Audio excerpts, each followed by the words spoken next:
and has communicated well on a wide variety of issues and continues to communicate well every day for the Republicans and for the truth here in Alaska. Please welcome the editor of Must Read Alaska, Suzanne Downing.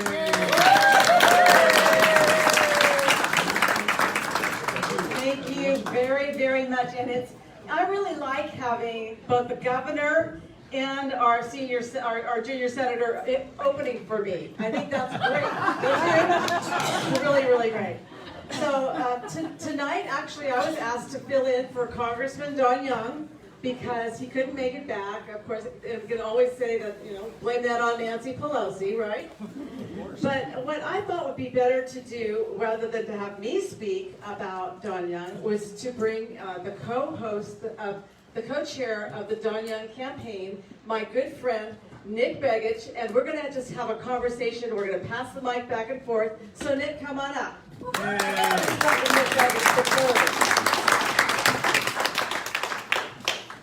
Now, some of you will remember that his grandfather was Representative Nick Begich back in the day. So this is a really interesting thing. Let's take a seat, and we're just going to have a little conversation. So I want to thank everybody, of course, for inviting us here. And I want to especially thank Glenn and Deb Clary for coming. And I know that you've got a lot of events to go to. I want to thank Delana, if she's still here, Representative Johnson. Thank you, Shelley Hughes. I want to give a shout out to Shelley because Shelley Hughes, Senator Shelley Hughes was very instrumental in this A2A, this Alberta to Alaska Railroad, getting that permit up to the president's desk. She may not be recognized for such because she's here in the state senate, but she held hearings and got a resolution passed. So that's kind of a treaty issue. It has to go to the president because it's a treaty issue. And thank you, Kathy Tilden, for your longtime friendship to me. And many of you may not remember that I used to be one of her aides. I love her dearly. Well, anyway, so tonight we're going to talk a little bit about the Don Young campaign. Thank you for joining us. Yes. And we're also live streaming this entire event, and it'll be posted on Facebook, and I'll probably write a story about it as well. So why not? You'll get a lot of mileage out of this. So let's talk a little bit about you. You're a businessman. You own a business that's a worldwide business. You are the chairman of the Alaska Policy Forum, and that is Alaska's conservative think tank. You are also a board member of MTA, and you are also a fellow for Club for Growth. So I want you to tell me all about what this is, because I don't know what Club for Growth is, and maybe some other people don't either. Please tell us. Sure. So for those who don't know, the Club for Growth is a conservative group, operates out of Washington, D.C., and is very influential in advancing conservative principles and causes throughout the United States. I'm lucky enough to be among their inaugural group of fellows. We get education and exposure to thought leaders and decision makers, policy makers across the United States. In fact, we were on a Zoom call last week with Betsy DeVos talking about school choice. And I think that we can all identify, particularly in this national moment that we're in right now, that school choice has never been more important.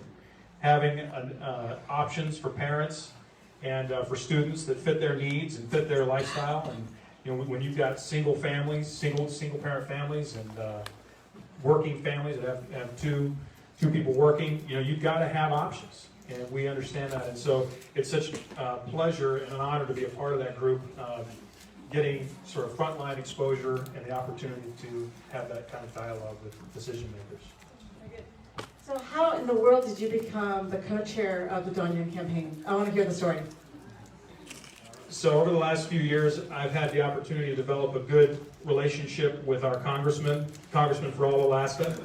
And we've had a number of conversations during that time, and I was surprised but enthusiastically engaged when he called me and said, "Would you like to be one of my co-chairs?" And I said, "Absolutely," and I was thrilled to do it. My other co-chair is someone named Rhonda Boyles, who many of you probably know, former mayor of Fairbanks and longtime friend of Congressman Young. So it's been a real honor and to be here on his behalf tonight is incredible, and I'm thrilled to pass his message along from DC.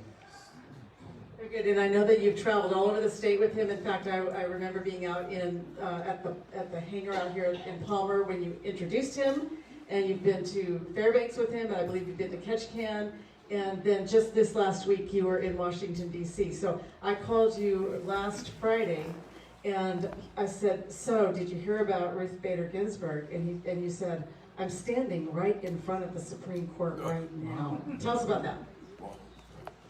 So, I don't know, for those of you who've been to D.C., it can be an overwhelming place. There's a lot of weight when you go to D.C. So when I go to D.C., I like to walk around, I like to kind of feel that weight, visit the monuments, and I just happened to be walking by the Supreme Court.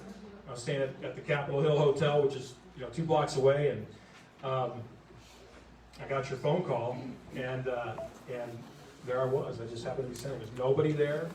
My son, I talked to my wife shortly thereafter, and my son said, "Hey, Dad," he's 8. "Dad, can you get me a picture of the White House?" So, not realizing how far of a walk that was, I walked down to the White House, a few miles, and came back, and of course there were throngs of people there on the courthouse steps. But it was a moment, and we talked about this. It was a moment where you can really feel the weight of history and the changing of a tide and an opportunity to change this country and get us back on track.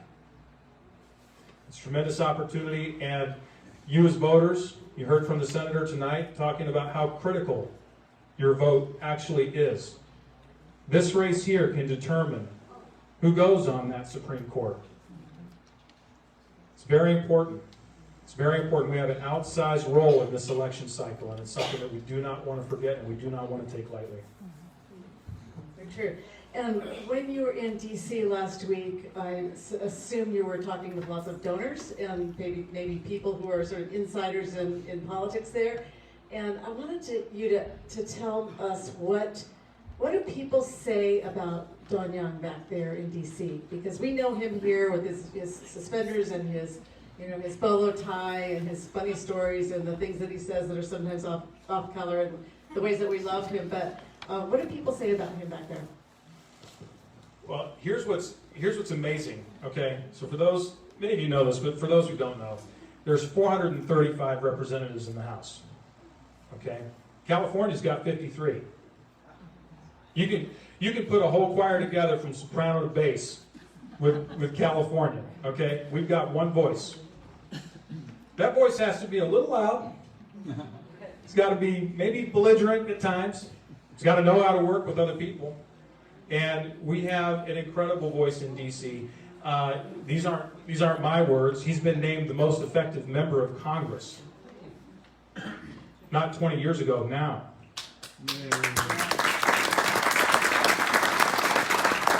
That's incredible. That's incredible. You hear a lot about folks saying, well, maybe he's lost a little bit of clout. He has not lost clout. In fact, I was talking with his staff down there as a constituent, and I said, what's Don done the last couple of years? Can you kind of give me a one-pager? Maybe just a few bullets? They gave me a 47-page document of all of the legislative achievements of Don Young in the last 2 years.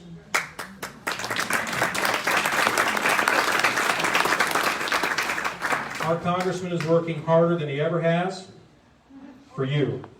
And he's getting done more than he ever has for you. You heard about the A2A project. And for those who didn't see the tweet by the president, he mentioned Senator Dan Sullivan and Congressman Don Young as being instrumental in getting that to his desk and getting him to sign that piece of legislation. And they deserve a round of applause for that.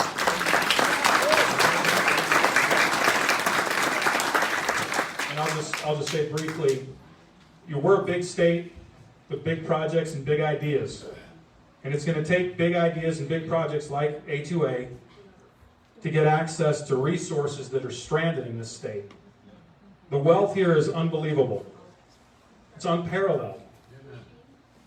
But we're not going to get to it if we're not willing to go out there and build the roads and the rails to get that resource out of the ground. And that's something that Congressman Young strongly believes in.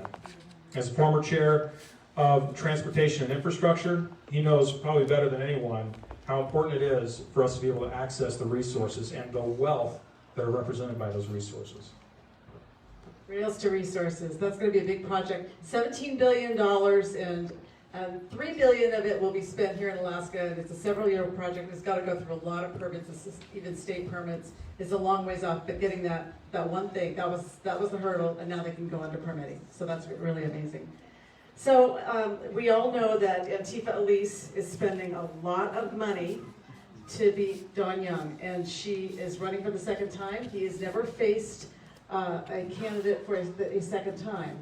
Last time she made a lot of mistakes, and she was just a disaster as a candidate. And she even ran into the Pioneers home with her motorhome. But it was, we remember that, right? It was so bad. But this time she's not making as many obvious mistakes. She's more careful, she's more experienced, and she's got a lot of money. Should we be worried about this? Well, let me tell you, as someone who's helping to run this campaign, we could always use more money, okay? I'm going to tell you that right now. I'll be right up front with you about that. But what's more important than raising money is what you say. What is your message? What is your articulated vision for this state and this nation? And let me tell you a little bit about the vision for the left. You heard a lot about it tonight from our governor and our senator. But I like to say it's the vision you give a 5-year-old. Look, but don't touch. That's the left. That's their plan for Alaska. Look, but don't touch. Well, we know that we can do resource development better than anyone, not just in this country, in this world. We have the most stringent regulations, and we live here. We want to enjoy our backyard. We're going to do it right. And we should be allowed to do it. That was part of the deal under our state compact, and we need to honor that deal. Wow, I'm very impressed with you, by the way. And I think you all ought to be too. In fact, I was going to ask you, would you come on my podcast next week? Yeah. I'm all in. Let's do it. Very good, very good. So as we just close up, I want to thank everybody for your time and for sticking around for our conversation with Nicholas Begich III.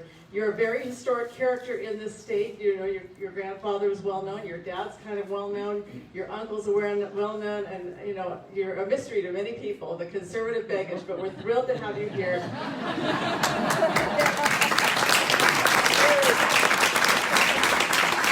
there anything at all that you'd like to add about the Don Young campaign before we're going to open it up to like maybe 3 or 4 questions from you? I would just like to echo the comments that have been made today again by our governor and our senator. Get involved. Get involved. This is your state. This is your country. Get involved. Get involved means putting up a sign, making some phone calls, knocking on some doors, putting up door hangers. These are things that most people can do. You can do these things. The money counts as well, but get involved. Your engagement can change the nature of these elections. If you remember, when Donald Trump won the presidency, he won states by 10,000 votes, 15,000 votes, 20,000 votes. It matters. Every vote counts. And you can do a lot. In this room alone, let me tell you, in this room alone, if every person in this room volunteered on a campaign, we will crush the Democrats in November.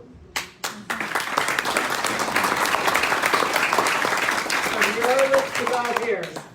So I just want to say, if anybody has a question, we just have time for a couple of questions here for Nicholas Begich. So, yes, Edie. I have a quick one. Are you looking in the future or possibly run?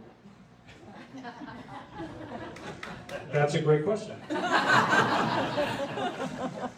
I would say this. My focus right now is making sure that Don Young wins re-election in November, making sure that our senator wins re-election in November, making sure our president wins re-election in November, and whatever happens after November 3rd, we can talk about on November 4th. So,